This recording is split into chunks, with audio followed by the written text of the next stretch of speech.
proposals.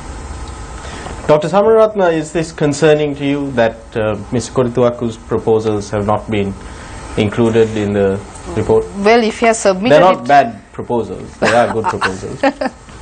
I You agree that they are good proposals? I haven't always seen the put forward this proposal. proposal for the in the interest of the people No, of this country. in the general sense of what he's saying, so of case management, etc. I am not, so on the question of access to justice, that's something that I'm also concerned about. I think 2 weeks ago, a sectoral, Parliament sectoral committee said it takes 17 years for a case to go through our criminal justice system. And that's a very long time for someone to wait as a victim or as a accused in order to see the conclusion of a trial.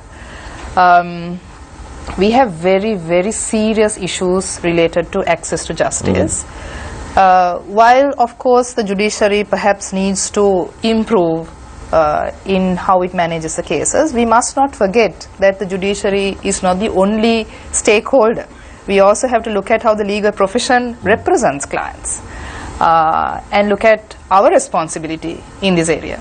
So this is a concern that has to be addressed regardless of whether we have a new constitution or not.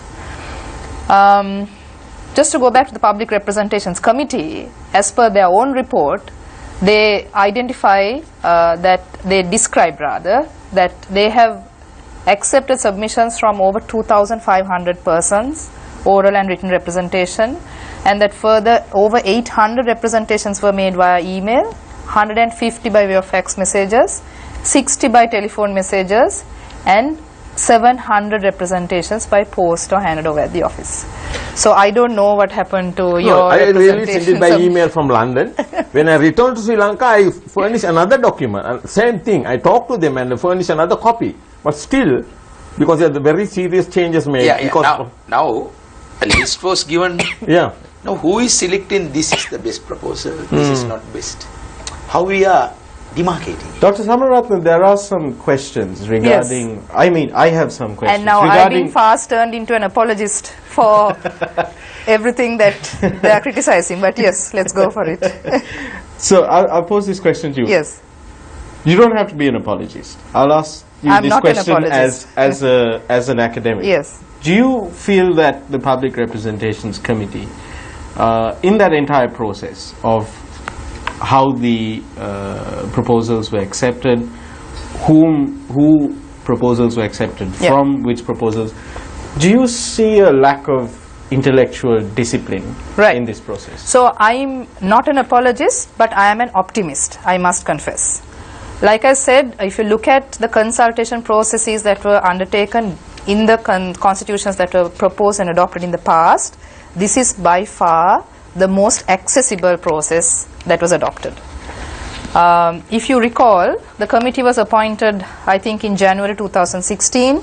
The report was published in April 2016. That's 4 months. And I know that this committee ensured that they did go through all the proposals that were made. In fact, they traveled to all 25 districts, right? And now, Dr. Mahanam raises a valid question. How do you represent such a wide array of submissions that are made? It's not possible to do that, except to compile them in a file.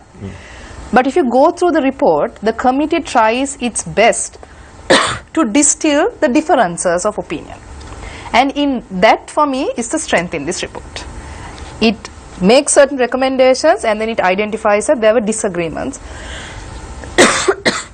excuse me, from those recommendations that were made. And they also, of course, they add their own point of view and say, this seems to be the general consensus. Sorry, excuse me. So that's, I think, as an optimist, you could use that in trying to understand how the polity thinks. And there is something in this report for everyone. It does represent the spectrum of political opinion on most of the issues that we are debating today.